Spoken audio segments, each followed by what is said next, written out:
Mais uma vez, boa noite. Só relembrando, não sei se foi falado aqui no começo, mas justificando também, né, o pastor Alex está cumprindo uma agenda de pregação lá na igreja é B também, né? Bíblica da Verdade. É IBV, mas não é Batista no nome, né?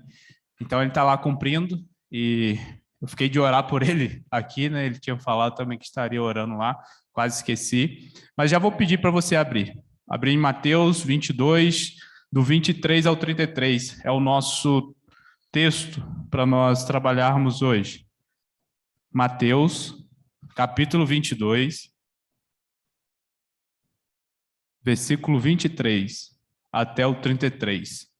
Espera você abrir aí, acessar, né?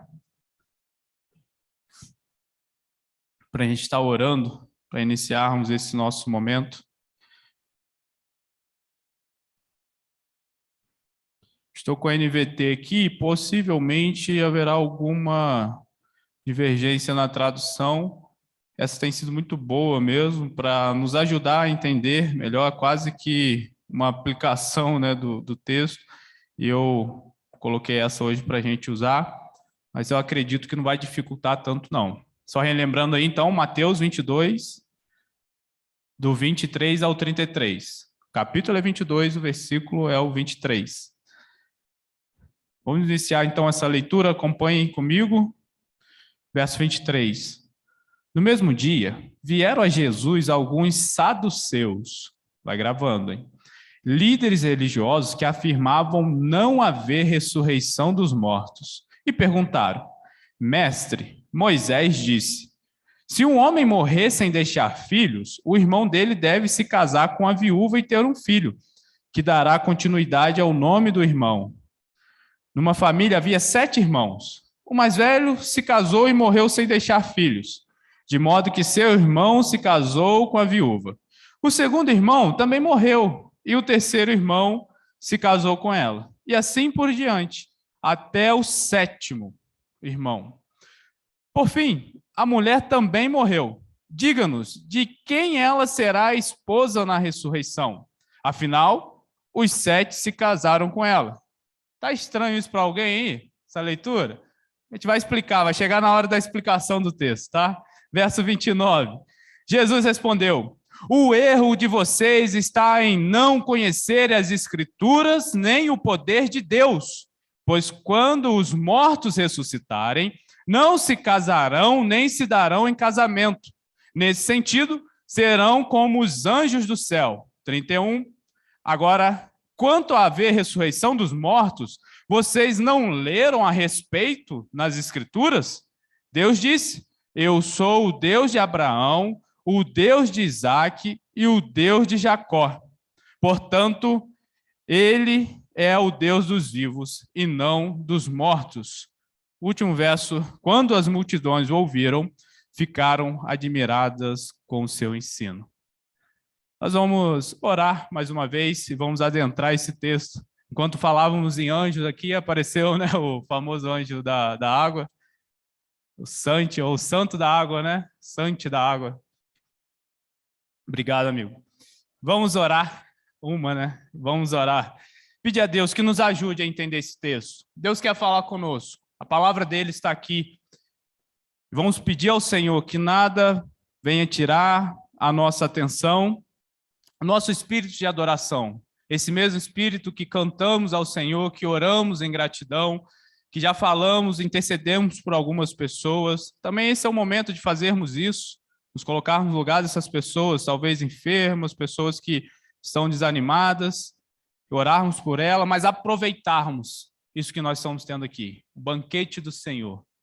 O banquete do Senhor para esse domingo, para a gente encher a nossa pança espiritual e vivermos essa semana. Então, peça a Deus, ore comigo. Vamos pedir também, lembrar do pastor Alex, que assim seja lá também, bênção, onde estiver, e os demais irmãos na igreja que se reúnem também hoje. Feche seus olhos, curve a sua cabeça, coloque aí seus pensamentos direcionados a Deus e fale com o Senhor. Pai, nós estamos diante da sua palavra, estamos alegres aqui, Deus, porque temos motivos de gratidão, mas também sei, Pai, que assim como eu, Muitos irmãos têm também motivos de preocupações, têm a quem interceder, saúde, situações financeiras, problemas talvez nos relacionamentos, no trabalho. Ó Deus, tome isso em tuas mãos, ajude-nos, Senhor, a perceber a tua boa atuação também em tudo isso. Nos conduza aqui nesse momento, para que nesse momento, Deus, nós possamos ouvir a tua voz, que nós possamos responder com uma fé firme, que sai daqui, Pai, e apesar dessas circunstâncias nas quais estamos orando aqui, muito provavelmente não mude de repente, não receberemos uma ligação, talvez não seja assim, se o Senhor quiser que assim seja, vai acontecer, mas às vezes não é. O Senhor mudando toda essa situação de uma hora para outra, mas o Senhor muda a gente, o Senhor nos capacita para encarar. Então pedimos ao Senhor, queremos glorificar o seu nome através das nossas ações. Temos, Senhor, faltas, pecados que precisam ser, Senhor, trabalhados. Então nos ajude, Pai, à luz da tua palavra. O teu Espírito Santo faça com que nós possamos vencer também esses pecados e glorificar o seu nome. Isso o Senhor faz por meio da tua palavra. E pedimos nesse momento que assim seja entre nós. Assim seja aqueles que vão ter um acesso ainda a essa mensagem em vídeo posterior a esse momento. Os irmãos que estão em casa já ouvindo essa palavra, que o Senhor seja com eles também, Deus, e também com o pastor Alex na pregação da tua palavra. E com os irmãos da IBV também ouvindo a tua palavra e buscando colocar em prática. Nos ajude então, Pai, no entendimento agora da tua palavra, na pregação dela, e em colocar essa palavra em prática ao sairmos aqui, em nome de Jesus. Amém. Irmãos, deixa eu confessar para vocês, é estranho, eu não vou usar, pretendo não usar 1h15 de mensagem, né? Mas está tão confortável o tempo, 7h45, para a gente falar da palavra de Deus. Isso é gostoso, né? Não deixa eu me empolgar, não. Se eu começar a demorar, olhe no relógio aí, começa a olhar para mim, assim, tá? Mas eu estou com o celular só para isso, para olhar a hora que nosso intuito é nos debruçarmos na palavra de Deus, mas não sermos também, né, cansativos aí, porque não sei se a sua semana foi assim, mas a minha semana foi daquelas, né? É capaz de dormir com o olho aberto. Vivi que sofre, né, meu amor? Roncando, eu durmo de barriga para baixo, não ronca, né? Mas para cima, cansado, então sou eu e Tobias roncando, aí já era, né? Meus amigos, nós estamos em 3 parábolas, já estudamos isso e agora estamos vendo 3 embates. Jesus com 3 grupos aqui. E agora é o segundo. O pastor Alex falou, especialmente com o grupo dos herodianos, sobre aquele verso, né, muito conhecido, dai a César o que é de César e a Deus o que é de Deus. Já foi tratado isso, então você pode conferir, já está gravado. Quem perdeu, assiste lá, para você estar contextualizado. Mas hoje nós vamos falar dos saduceus. Todos esses grupos estavam comunados com os fariseus. E eram geralmente grupos opositores ali, entre eles, eram grupos opostos, inimigos. E todos se tornaram amigos, grandes amigos, porque tinham um inimigo em comum, Jesus. E Jesus está aqui, então, agindo de forma misericordiosa, conversando com esses homens, tolos homens que se opõem a Jesus, aquele rei que foi falado que destrona, aquele rei que também destrói, que coloca em juízo os seus opositores. E eles estão ali, ainda assim fazendo oposição. Mas há alguns momentos, como Provérbios 26, 4 e 5, parece que é uma contradição, mas não é, se você entender a literatura sapiencial, a literatura de sabedoria bíblica. Se você abrir em Provérbios, aí você vai olhar, que estranho, né? Um verso dizendo uma coisa e parece que o outro dizendo outra coisa.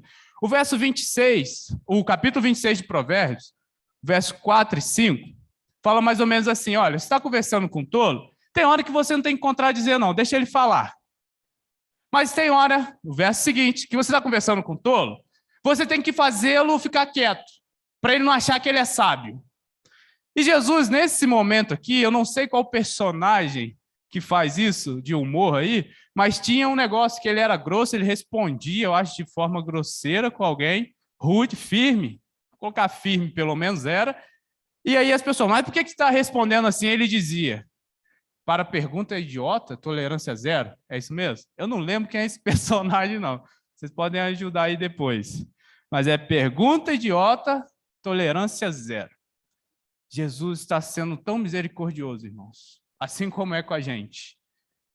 Assim como é com a gente, está sendo com esses homens, de ouvir os seus opositores, de dar oportunidade de homens que estão ouvindo todos esses debates aqui, como as multidões, que nós vemos no verso 33, ouvir o que está acontecendo ali. Mas em alguns momentos, não estranhe isso de Jesus, que talvez a gente pintou um Jesus muito delicado, né? Que não fala bem a verdade, assim, ele não gosta de ofender ninguém, né? A gente fica com medo desse Jesus, mas esse Jesus é um Jesus verdadeiro, que fala fala a verdade e cabe a nós correspondermos. Se entendermos que aquilo nos ofende, ele faz isso para que nós nos dobremos, nos humilhemos e clamemos por ajuda dele. Vemos a nossa incapacidade de nos salvar, de seguir a nossa vida sem ele.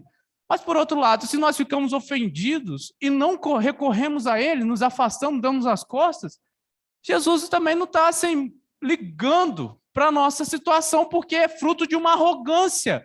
E Jesus, muitas vezes, vai ser duro com a gente, permitindo que coisas aconteçam para que se desperte para essa realidade, de que muitas vezes ele está calando a nossa pergunta idiota, a nossa arrogância de chegar perto dele. A gente não chegou no texto ainda propriamente dito, né? Mas o que vocês vão ver é isso. Por isso que eu dei o tema aqui para vocês pensarem: os ridículos serão ridicularizados. Sim, muita misericórdia aqui.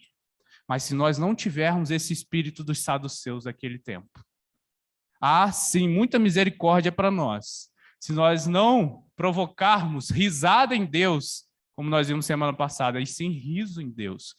E é até interessante que eu vi sobre a palavra ridículo, tem a ver com aquele que desperta, né, um deboche, uma risada no outro, no sentido de que a pessoa... Eu pensei nisso por um momento, irmãos. Vocês vão falar, que ridículo isso, né? Mas eu pensei em vir com uma roupa muito ridícula para cá. Para vocês ficarem rindo mesmo no banco, me ridicularizando, né? Para ver se, de forma dramática, eu entendo e vocês entendam também o que está se passando aqui nesse texto. E tão ridículo esses homens chegando para indagar Jesus, buscando pegar algo de Jesus. Se a gente for para esse mesmo capítulo, no verso 15, vai dizer que esses homens, não achando nada em Jesus, estão procurando um ensino que possa causar dificuldade ao ministério de Jesus. Ele está na última semana indo para Jerusalém, não tem nenhum crime contra Jesus. Não tem nada que as pessoas possam levantar e ele é mentiroso, ele é falso profeta. Não acharam isso, a multidão está maravilhada com ele. Mas vão tentar pegar alguma palavra dele? Algo que possa colocar ele em desacordo com César, em desacordo com o sistema aqui, a ponto de poder crucificá-lo, poder condená-lo à morte, tendo justiça com isso, tendo motivo para isso, e não estão conseguindo. São ridículos, e Jesus vai ridicularizá-los aqui. E eu espero que a gente possa ver isso até o final. Se você pensar comigo, no verso 23, tem a ideia do primeiro dia, ou no mesmo dia, né? A verdade é no mesmo dia. Olhe comigo esse verso 23. No mesmo dia isso está acontecendo. O pastor Alex já disse que parecia um embate. Eu me lembrei do rei da mesa, aquelas disputas que um time ou uma pessoa fica jogando. Eu me lembrei do retiro. Me lembrei do Natan no ping-pong, só rebatendo lá, mas ganhando todo mundo, pelo menos participei, já estava vermelho, nervoso, falei, não, vou jogar outra coisa e fui para sinuca. Natan era o rei da mesa ali no ping-pong, eu fui para sinuca jogar com o Yannis. Aconteceu a mesma coisa. Todo mundo saiu, eu falei, vou pro totó, né? Aí tava o Miguel, tava o Gael, tava o pessoal, eu falei, acho que aí sim, hein, vai dar para mim. Mas estava acontecendo isso. Todo mundo vindo para pegar os melhores. Tragam os melhores para disputar com Jesus. Estava indo lá, todo mundo. Veio os herodianos, perderam. Ih, saiu. Agora chama os saduceus vieram. Vamos tentar pegar Jesus em alguma coisa. E é interessante que se destaca aí sobre esses saduceus. Nós não sabemos ao certo a origem desse nome desse grupo. Alguns falam que é de um homem, outros falam que tem a ver com o termo hebraico de justiça, mas de fato nós não sabemos. Nós sabemos o que eles acreditavam, em como eles agiam, o que eles representavam. Nós sabemos que o próprio texto diz que eles não acreditavam na ressurreição. Isso é um destaque importantíssimo que o autor, o evangelista Mateus, está fazendo para a gente. Então a gente tem que se atentar quando os comentaristas, quando os autores bíblicos fazem comentários nos seus próprios textos. Então a gente tem que, espera aí, tem alguma coisa que ele quer me dizer com isso. E ele destaca, então, que eles não acreditavam na ressurreição, assim como também não acreditavam em anjos, mas está subentendido aqui. Eles geralmente faziam parte de um grupo de homens ricos, homens poderosos economicamente. Eram geralmente também do sacerdócio, eram sacerdotes ali, anciãos, que com sua família trabalhavam na administração do templo. Não era um grupo grande, mas era um grupo de suma importância, porque tinham, sim, naquilo que eles faziam, um destaque muito grande, tinha uma relevância muito grande, a ponto de serem os principais do Sinédrio, que a gente vai ver mais adiante, vai conversar sobre isso. Eles eram, irmãos, como hoje nós chamamos os liberais teológicos. O que são os liberais? Ou os teólogos liberais? São aqueles que confessam a fé em alguma medida. Até acreditam que a Bíblia contém a palavra de Deus, mas ela não é a palavra de Deus. Alguns dizem que, na nossa experiência, a Bíblia se torna a palavra de Deus.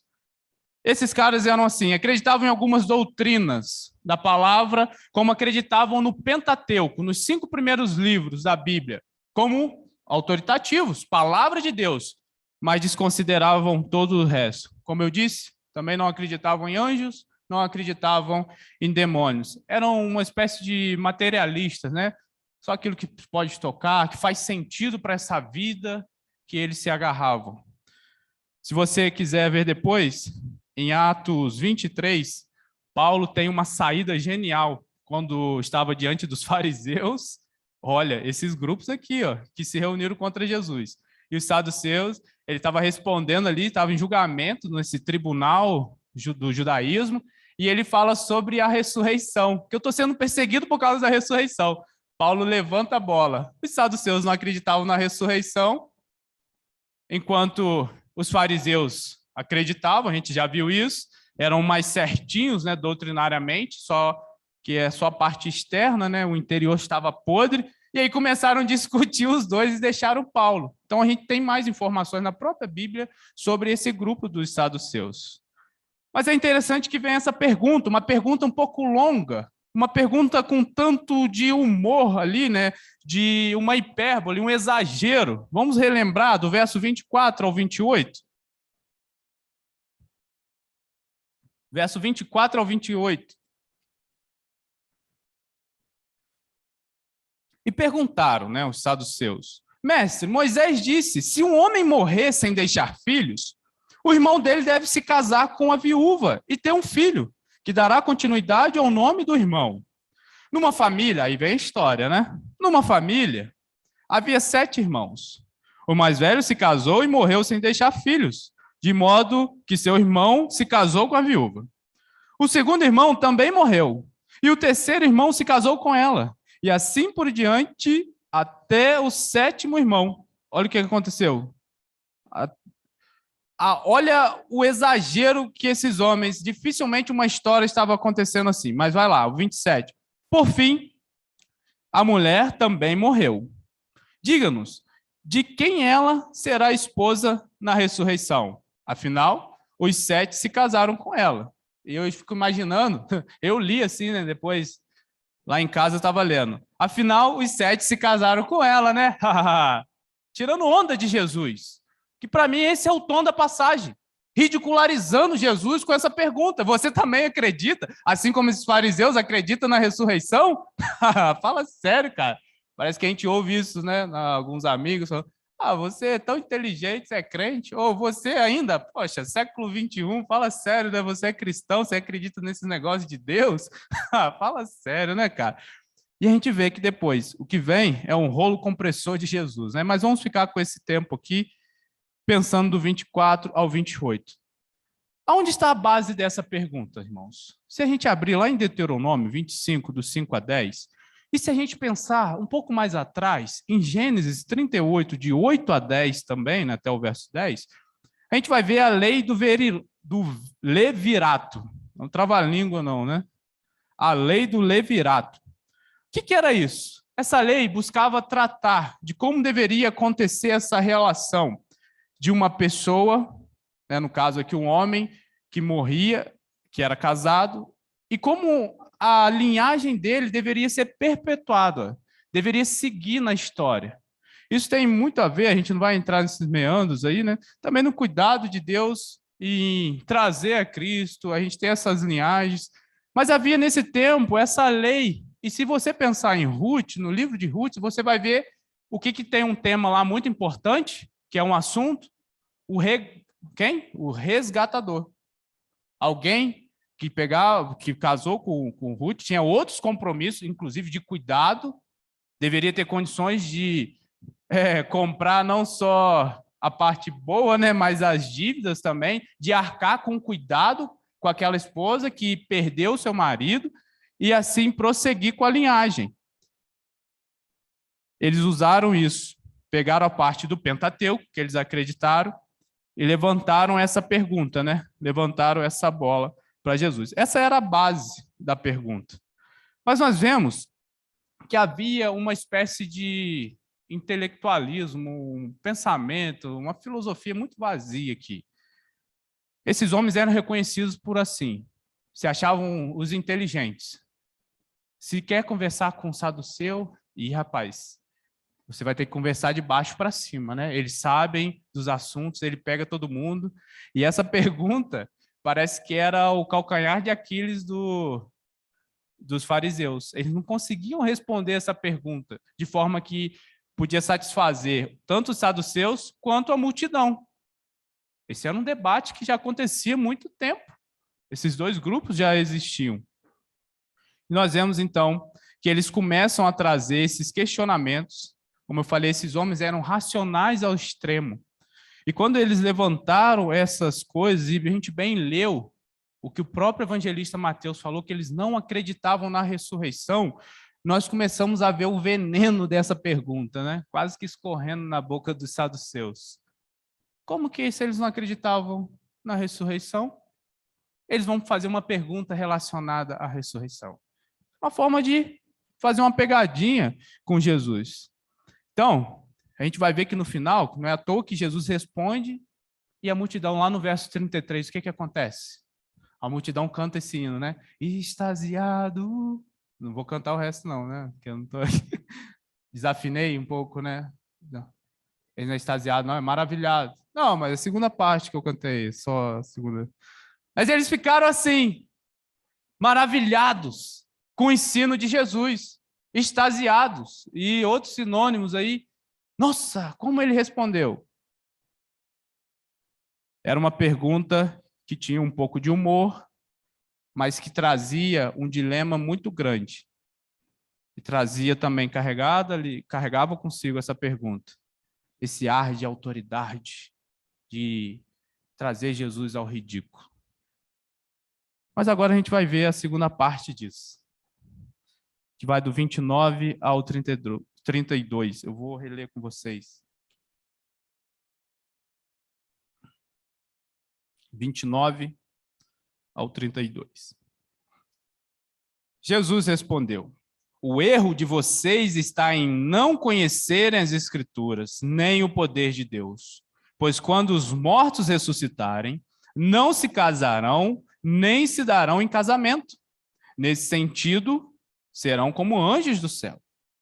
Agora, quanto à haver ressurreição dos mortos, vocês não leram a esse respeito nas Escrituras?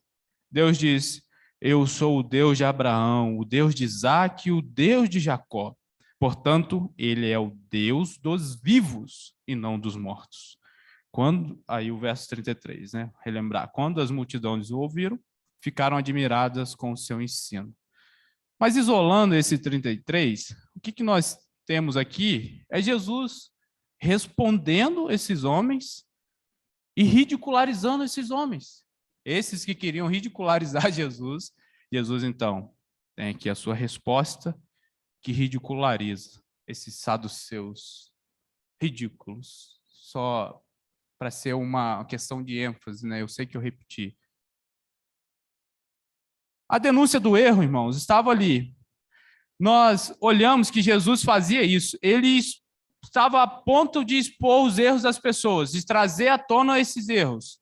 Ele pegava esses erros e colocava assim. Não é tarefa fácil para ninguém, não era tarefa fácil para Jesus, para nós também não é. No sentido de, não é legal, né, que a gente, numa conversa, e você fala, eu acho que você errou nisso.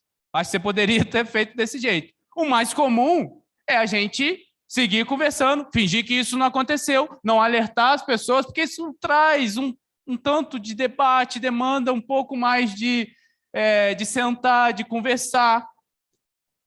Para a gente não é fácil isso. Mas Jesus trouxe o erro dos fariseus. Ele falou que o erro dos fariseus estaria em dois aspectos. O primeiro aspecto era não conhecer as Escrituras. E a gente vai falar um pouco sobre isso já agora. Mas o segundo era que eles não conheciam o poder de Deus.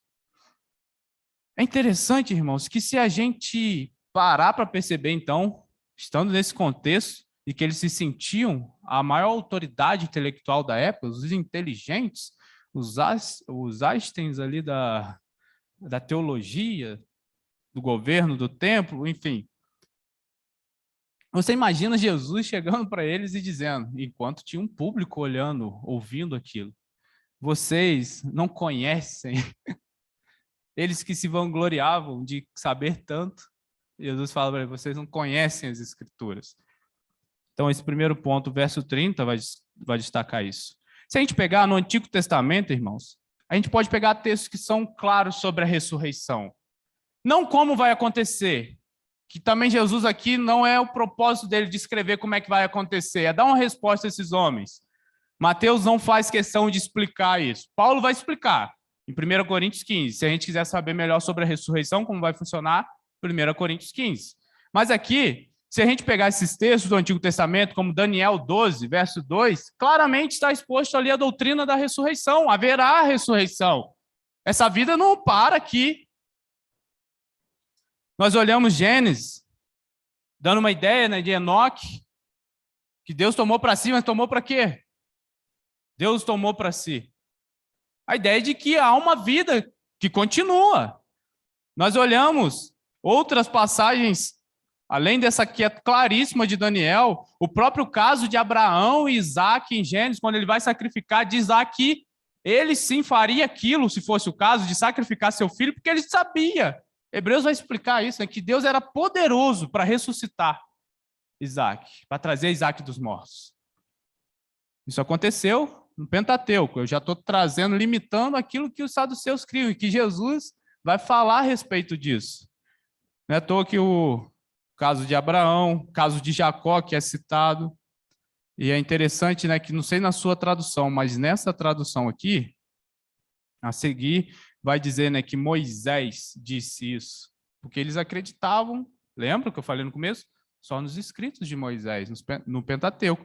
E lá no Pentateuco, que eles diziam conhecer tantas escrituras, nem nos 5 primeiros livros, que eles deveriam, então, ser os experts, eles não sabiam nada. Lá tinha sobre a ressurreição. E Jesus começa a expor, então, a eles ao ridículo. Vocês são ridículos de ver, vocês não conseguem ver a ressurreição, esse assunto aqui. Há um segundo erro que eu citei, que é o erro de não conhecer o poder de Deus. Como eu citei Abraão, talvez como um grande exemplo, de alguém que cumpre aquilo que foi mandado, cumpre a palavra de Deus, porque conhece a palavra de Deus, é aquele também que acreditava, conhecia o poder de Deus, a ponto de chegar àquilo, né, de levantar machado para dar fim, cabo na vida do seu filho. Ele conhecia o poder de Deus. Mas a ideia de Jesus, ao citar, não está basear a ação dos homens e assim trazer a ideia da ressurreição. Primeiro, a base de tudo é o próprio Deus vivo. É por isso que há um destaque no verso 31 e 32, que Jesus fala sobre não conhecer o poder de Deus, e ele vai citar depois Deus sendo esse Deus de Abraão, de Isaac e de Jacó. E no final vai falar a respeito mais desse Deus que é vida, assim como Jesus, o evangelista João disse, que o próprio Jesus falou: eu sou o caminho, a verdade e a vida. A ressurreição aqui está em segundo plano. O primeiro plano está um Deus que é vivo, um Deus que traz vida. E ele faz, porque a morte, o pecado entrou e com isso a morte, e a forma dele demonstrar o seu poder, inclusive em Jesus, é ressuscitando ele dos mortos. Isso faz com que a gente confie em Jesus, que vai nos ressuscitar também. Mas isso ele faz porque parte dele, porque ele é um Deus vivo, ele não é um Deus morto, ele não é um Deus que os profetas do Antigo Testamento cansaram de denunciar. Não é uma idolatria esse Deus, não é um falso Deus, ele é o verdadeiro Deus, o digno de toda adoração, de todo louvor, da gente se curvar e reconhecer como ele é, o Deus vivo, que dá vida. Por isso que há ressurreição, porque se fosse um Deus morto, não teria capacidade. É um Deus que em si mesmo tem vida, em si mesmo há imortalidade. Não sei quem falou isso uma vez, mas é engraçado, né? Ele é um Deus imorrível, né? Ele não morre. E só é possível ter vida, sim, só é possível ter vida a partir dele. Esses homens não conheciam o poder de Deus, porque o poder de Deus parte do conhecer a Deus, e o conhecimento de Deus tem a ver com relacionamento íntimo com Deus. Não é à toa que as palavras, e conheceu, né, no Antigo Testamento faz muito isso. Fulano casou com fulana e ele a conheceu. Isso é o ato consumado ali do casamento, é a ação sexual, mostrando que havia uma intimidade. Em relação a Deus, esse conhecimento tem esse fundo de intimidade com Deus, de um relacionamento muito mais profundo. E tanto os fariseus quanto os saduceus, os herodianos e outros que a gente vai ver, não passavam daqueles que tinham um relacionamento aparente com Deus. Jesus, então, está aqui condenando esses homens. Vocês precisam conhecer o poder de Deus, esse poder de Deus que ressuscita, esse poder de Deus que é capaz de vencer a morte, como eu disse, já demonstrado no Antigo Testamento, no Pentateuco, um Deus que vence a morte. E o verso 33 encerra. Nos mostra que, mais uma vez, o tiro não saiu como eles queriam, né? O que acontece com as multidões? Alguém pode responder? Verso 33. Ficaram maravilhados e admirados por causa do ensino de Jesus. A gente já viu isso em outros momentos, a gente vê em outros evangelhos esse destaque. Mas é interessante, irmãos, a gente pensar um pouquinho sobre essa multidão. A gente já está na última semana de Jesus, já tem um tempo, né, que a gente está aqui, mas está falando que era essas multidões, povos, pessoas que vinham de vários lugares. Jerusalém enchia nesse tempo, para a festa da Páscoa, para as outras atividades relacionadas a essas festas, nesse tempo, eles deveriam subir. E eu creio muito que muitos desses que respondiam admirados a Jesus, eram aqueles que estavam gritando na sexta-feira: ah, solta Barrabás. Não, Jesus não, Barrabás. É interessante também a gente pensar um pouco mais distante, que eram essas pessoas que talvez uma pregação do apóstolo Pedro também chegaram a Jesus. Eu só estou dizendo que a admiração, a gente tem batido nessa tecla por Jesus, por um aspecto de Jesus, não é o suficiente. A gente precisa admirar Jesus e se quebrar diante de Jesus, reconhecendo quem ele é, o Rei Jesus. Não é só um mestre. Aqui esses homens chegam para Jesus e chamam ele de quê? Mestre, um tratamento comum, formal, um reconhecimento da autoridade de Jesus, mas não uma autoridade que ele é. Porque talvez eles não duvidassem de fato que Jesus é mestre, mas eles duvidavam que esse mestre era o rei, o Messias prometido, o Cristo. E por isso Queriam expor ele ao ridículo. Mas o contrário foi feito, né? Mais uma invertida de Jesus aqui. Gostaria, então, de caminhar para a conclusão e que a gente pudesse trazer algumas coisas, tentar pensar na nossa realidade hoje. O que esse texto tem a ver com a gente? Além de tudo que a gente já falou e talvez você já foi trazendo, né? Captei a vossa mensagem, né? Esse texto mostra que Jesus é o mestre perfeito. Sim, ele é o rei sábio, capaz de sair das maiores arapucas filosofais, né? Filosofais aí, olha só. Das filosofias, as perguntas, né, capciosas dos homens. Ele vence os seus oponentes e vence de forma ridícula. Ele humilha, sim, quando ele tem que fazer isso. Como diria o narrador, tem um narrador que eu confundo, mas ele fala: você é ridículo, né? Os Warriors, né, do basquete, Gold State, foi campeão aí, não sei quantos toss. Eu vi, pelo menos no último jogo, falei, vou ver, porque vai ser campeão, eu vou poder dizer, né, que eu sou um torcedor. Basquete, e nada. Vi, foi campeão. Mas ele fala isso para um jogador, quando ele acerta um monte de cesta, que ele gosta de fazer de 3 pontos, coisas difíceis. Stephen Curry, você é ridículo! Elogiando, né? Mas não é esse ridículo aqui que esses homens queriam falar a Jesus, você é fantástico, né? E não é isso também que Jesus falava para eles. Não é isso que Mateus quer nos mostrar que Jesus fez com esses saduceus. O texto nos mostra também sobre a ressurreição. Mas como eu disse, essa ressurreição só parte desse Deus, porque esse Deus em que nós cremos é um Deus vivo. Ele é a própria vida, e entre aspas, né, dele emana toda a vida. Se nós podemos desfrutar da vida e da verdade que há, só pode ser disputado se nós conhecemos a Deus. Nós podemos existir aqui nesse mundo, passar a nossa vida. Como eu citei, né, o Curry eu acho que tem uma ligação evangélica, mas tantos outros homens de destaque no mundo do esporte e na vida estão aí marcando, deixando um legado, mas um legado que tem prazo de validade. Crer em Cristo é crer para a vida eterna, que é experimentada aqui agora, mas é além daqui, passa daqui, das barreiras do tempo. Então a gente precisa pensar nisso, e esse texto está nos trazendo isso à memória, quando ele fala sobre a ressurreição. É através dessa obra do Rei Jesus que nós temos vida. Nós podemos experimentar o poder de Deus conhecendo as Escrituras. Nós podemos ver em Efésios, eu vou citar talvez 2 vezes aqui Efésios, ou 3 vezes, mas nós vemos que Efésios mostra como Deus é poderoso. Ele ressuscitou Jesus e ele vai dizer, eu fiz isso com vocês. Vocês foram vivificados, vocês foram ressuscitados com Cristo.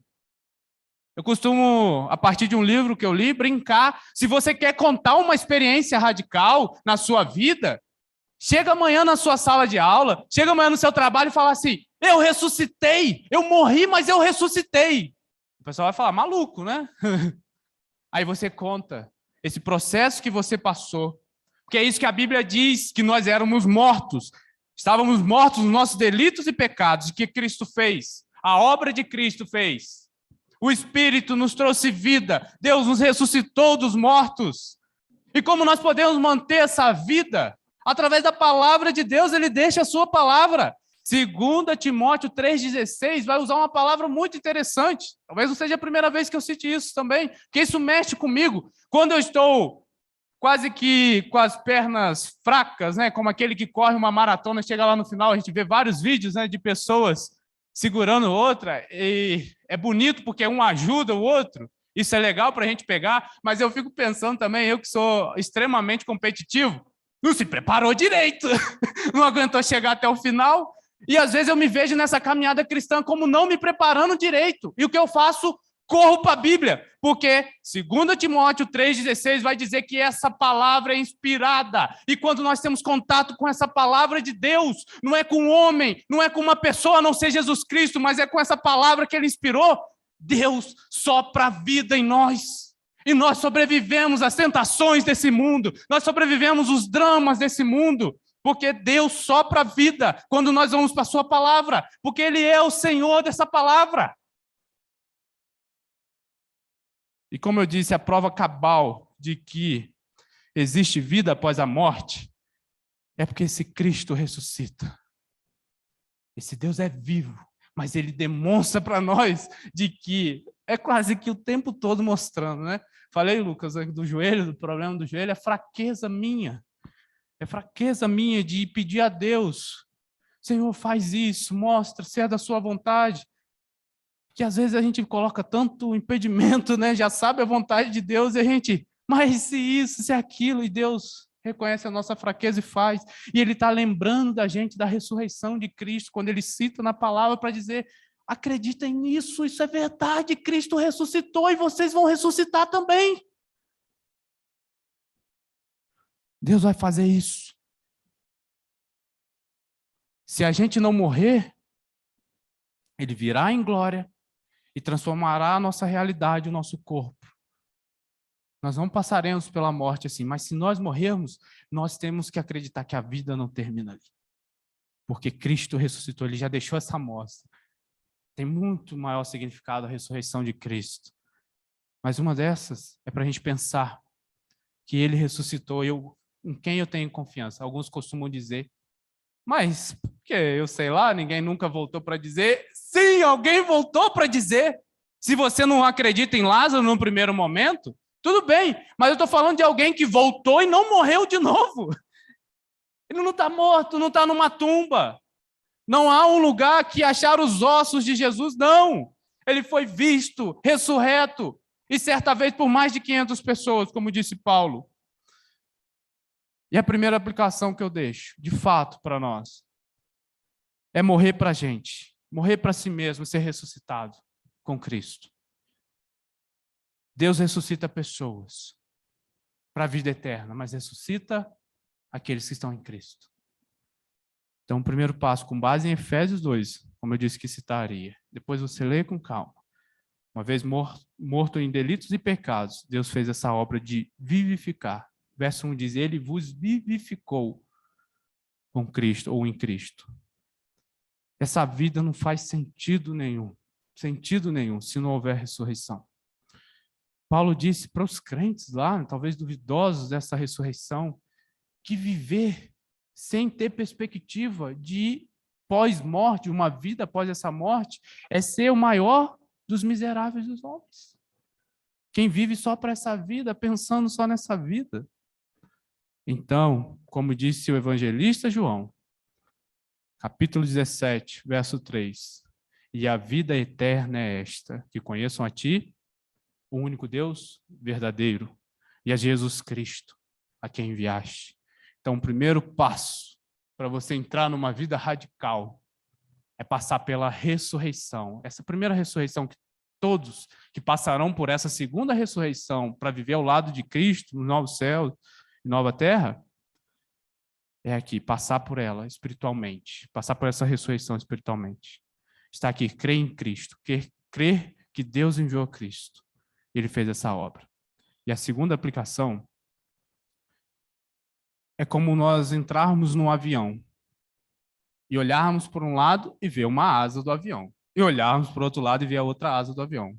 Não adianta a gente entrar no avião, a não ser que tenha uma engenharia aí absurda agora, eu não estou conhecendo. Mas que não tem, um avião que tem só uma asa. Vocês já viram isso aí, alguém? Existe? Acho que não, né? Senão ia acabar com a minha... Você tá com pena de acabar com a minha ilustração aqui? Pode falar. Mas eu nunca vi um avião com uma asa só. Se você pensar que a vida cristã e o que a gente está tratando hoje é como um avião, a gente precisa olhar para as duas asas. Conhecimento das Escrituras e o conhecimento do poder de Deus. Isso sim, povo batista, o poder de Deus. É estranho, né? Alguém vai me disciplinar. Em alguns lugares era assim. Mas é isso que está falando, o nosso Deus é todo poderoso.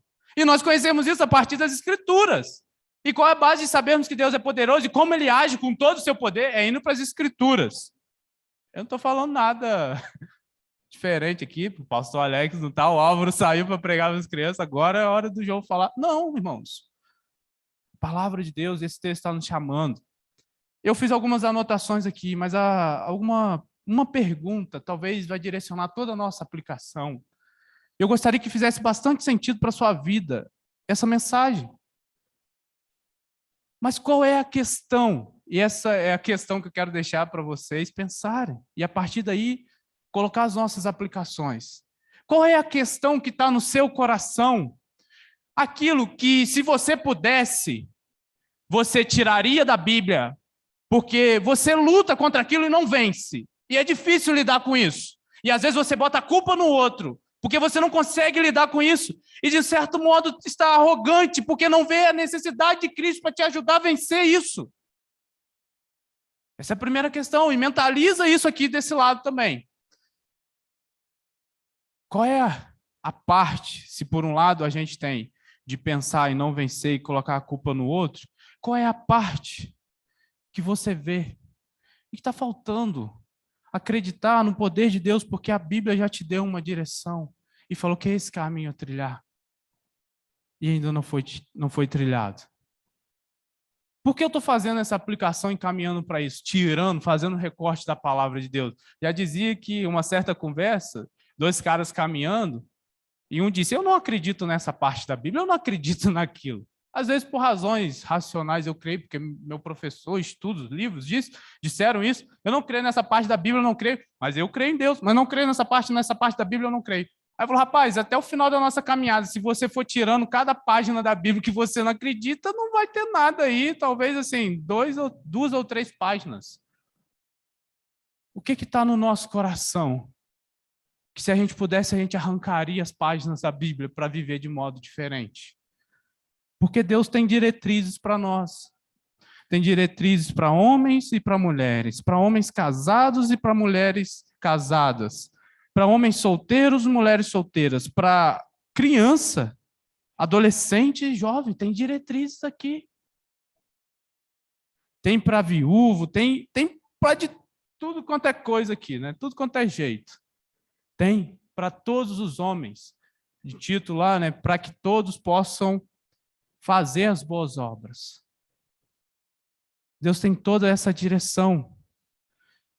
Mas talvez como um TCC aqui, meu trabalho mesmo de concluir, né, essa mensagem, eu preciso partir de um problema.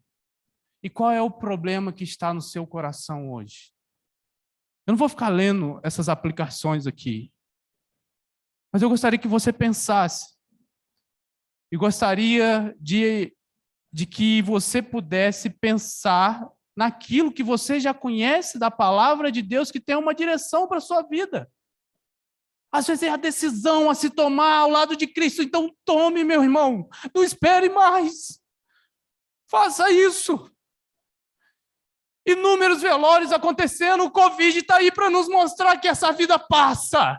E vale a pena viver com Cristo, conquanto passamos por momentos em que pessoas nos traem, irmãos nos abandonam. Até mesmo aqueles que estão do nosso lado, que dormem do nosso lado, às vezes são os nossos piores inimigos, e às vezes eu sou esse, para viver. Quando tem que dar um abraço, um afago, eu estou dando cobrança. Eu preciso de Cristo para isso. Em que você precisa tomar como decisão ao lado de Cristo e tomar decisão para que siga nesse processo de santificação, para que quando haja a ressurreição, nós podemos chegar talvez mutilados, como aqueles homens que voltavam das guerras no Antigo Testamento e até mesmo no Novo Testamento, no período, todo ensanguentado, um com o olho saindo aqui, igual do Amaral, o jogador, né? Do Reinaldo, do São Paulo. Outro sem olho, cego, sem membros. Mas como um cortejo para alguns, ou como uma carreata para outros que não se feriram tanto assim na batalha, mas vendo todo aquele sofrimento que ocorre ao lado, pode dizer, valeu a pena lutar ao lado de Cristo. Passei por momentos difíceis, onde não vi solução, não entendi bem, e até hoje não entendo. Mas eu estou me rendendo a Cristo. Eu vou brigar com Ele até o final da minha vida, como os salmistas fizeram. Mas eu acredito nesse Deus da palavra. Acredito na palavra de Deus. E acredito no poder de Deus, que mesmo que as coisas não melhorem aqui, e eu possa viver até 100 anos, um dia isso vai passar. Eu vou morrer, o Cristo vai voltar, e eu vou ressuscitar para viver com Cristo. Você precisa colocar isso diante de Deus. Nós precisamos, como igreja do Senhor, apesar das nossas faltas, olhar para esse Cristo ressurreto e tentarmos imitar, porque vale a pena seguir a Cristo.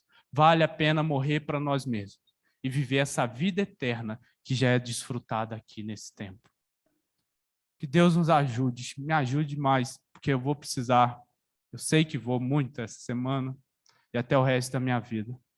Vamos orar e depois nós vamos cantar mais uma vez ao Senhor. Oh Deus, nos ajude a terminar esse momento, esse culto, admirando ao Senhor. Admirando pelo seu ensino, pela sua vida, pela sua obra, Deus. E nos ajude a vivermos nesse tempo de forma que glorifique o Senhor. Temos tanto a morrer para nós mesmos e a ressuscitarmos aquilo que Cristo já fez com os princípios de Cristo, Deus. Para alguns eu sei que está pesado, está difícil, mas o Senhor é poderoso. Talvez momentos que ainda vamos passar, vai ser pesado, difícil. Parecia além das nossas forças, mas eu sei que o Senhor é poderoso para sustentar, para segurar na nossa mão e seguir em frente. Permita-nos, Senhor, permita-nos conhecer mais a Tua palavra e conhecer mais do Teu poder e ajudarmos uns aos outros a seguirmos assim, conhecendo mais da Tua palavra e do Teu poder. Em nome de Jesus. Amém. Amém.